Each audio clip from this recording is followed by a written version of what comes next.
जो हमजा मसूद हैं नोमान जी के पुत्र, वो कह रहे हैं कि कुछ लोग घूम रहे हैं, उन्होंने शब्द का यूज किया छिछोरे, 4 छिछोरे घूम रहे हैं और 10 तारीख के बाद हम उनका मुंह काला करने का काम करेंगे। वो सिर्फ तीसरे नंबर पे हैं। वो सोच रहे हैं कि मुस्लिम उनके हो जाएंगे। जब लड़ाई लड़ने की बात थी तब वो कहां थे? एनआरसी और सीए के आंदोलन में वो कहां थे? रजाई ओढ़कर सोए हुए थे। और प्रचार प्रसार खत्म हो चुका है दूसरे चरण के लिए। अब वोटिंग होने वाली है और गंगों में क्या कुछ होगा उस पर सबकी निगाहें टिकी हैं। इस वक्त बातचीत करने के लिए समाजवादी पार्टी और गठबंधन के प्रत्याशी चौधरी इंद्रसेन हमारे साथ हैं, उनसे बातचीत करते हैं। इंद्रसेन जी, 10-20 दिन तो हो गए प्रचार करते करते, अब प्रचार थम चुका, अब तो वोटिंग का टाइम है, यानी किस्मत वोटर तय करेंगे। कैसा रहा ये 20 दिन का सफर? बहुत बेहतरीन रहा। और वैसे तो हम पूरे 5 साल फील्ड में ही रहते हैं, जनता के बीच ही रहते हैं, लेकिन अब जो साथी नए जुड़े, बहुत सारी जानकारी मिली, बहुत सारी समस्याओं की और भी जो आ रही हैं, जो नहीं पहले सामने आई थी, उनके वो हमारे संज्ञान में आई। और हमें उम्मीद है कि हम यहाँ पे उन समस्याओं को दूर करने में और विकास कार्यों को बढ़ावा देने में, भाईचारा मजबूत करने में महत्वपूर्ण भूमिका अदा करेंगे। तो वो जो नए साथी मिले, वो सिर्फ आपके साथ अभी भीड़ के रूप में दिख रहे हैं या वोट में भी तब्दील हो जाएंगे?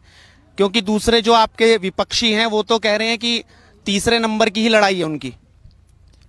अगर आप उनके दिल को भी देखेंगे ना, झांक के साइकिल ही नजर आवेगी। तो कोई भीड़ की या उसकी बात नहीं, ये नेचुरल भीड़ है। आज देखते आप बड़े कुंडे में आज तक का इतना बड़ा ऐतिहासिक प्रोग्राम नहीं हुआ जो आज हुआ। और भी सभी जगह दिल से लोग जुड़ रहे हैं, दिल से चाह रहे हैं कि इस भारतीय जनता पार्टी जो या पूंजीपतियों की, अडानी अंबानी की पार्टी है, इसको उखाड़ फेंकना।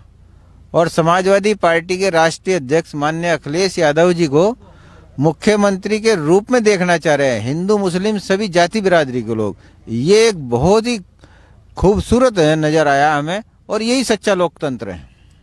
जो हमजा मसूद हैं नोमान जी के पुत्र, वो कह रहे हैं कि कुछ लोग घूम रहे हैं, उन्होंने शब्द का यूज किया छिछोरे, 4 छिछोरे घूम रहे हैं और 10 तारीख के बाद हम उनका मुंह काला करने का काम करेंगे। वो सिर्फ तीसरे नंबर पे हैं। वो सोच रहे हैं कि मुस्लिम उनके हो जाएंगे। जब लड़ाई लड़ने की बात थी तब वो कहां थे? एनआरसी और सीए के आंदोलन में वो कहां थे? रजाई ओढ़कर सोए हुए थे। देखो, मैं छिछोरपन की बात करने वाले लोगों के बारे में क्या टिप्पणी करूं, क्योंकि हमारी लड़ाई सीधी भारतीय जनता पार्टी के साथ है। पूरे प्रदेश में पूरा देश जानता है, मीडिया जानता है, आप भी जानते हैं कि समाजवादी पार्टी और भारतीय जनता पार्टी के बीच लड़ाई है। तो उसमें समाजवादी पार्टी जो है वो उसके पक्ष में परिवर्तन और बदलाव की लहर चल रही है। निश्चित रूप से माननीय अखिलेश यादव जी मुख्यमंत्री बनने जा रहे हैं जनता जनार्दन की। उससे लोकल बेस पे कौन से मुद्दे आपको दिखे जो जनता के बीच आप लेकर गए और वो वोट में तब्दील होंगे? एक तो लोकल मुद्दे जो लिंक रोड्स हैं, स्वास्थ्य सेवाएं हैं, गांव के अंदर की शिक्षा के प्रति एक बहुत बड़ी समस्या आ रही है यहाँ पे, वो भी है।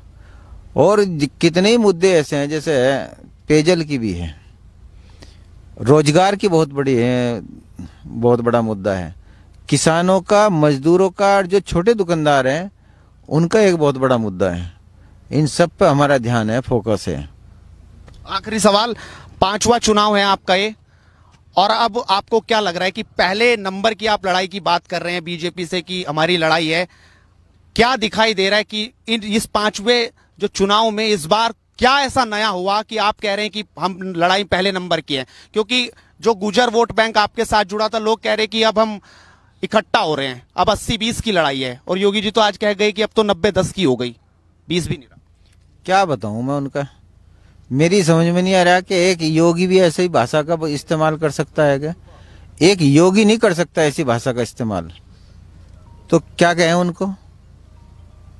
क्या एक योगी जो एक पीठ के पीठाधीश्वर हैं, उनको शोभा देता है इस तरीके की बात करना, झूठ बोलना? जनता किस पे विश्वास करेगी? ये तो गिरवे वस्त्र को भी अपमानित करने का काम कर रहे हैं। 80-20 की तो लड़ाई है ही है। 80 में अखिलेश यादव जी हैं, 20 में बाकी सब हैं। चलिए, तो इंद्रसेन जी को आश्वस्त हैं कि हम नंबर 1 की लड़ाई लड़ रहे हैं और बीजेपी से हमारा मुकाबला है। देखना होगा आखिरकार चुनाव में क्या कुछ होगा, वोटर क्या फैसला लेंगे। लगातार आप देखते रहिए हेडलाइंस इंडिया, क्योंकि मुद्दे की बात इसी तरीके से चलती है। नमस्कार।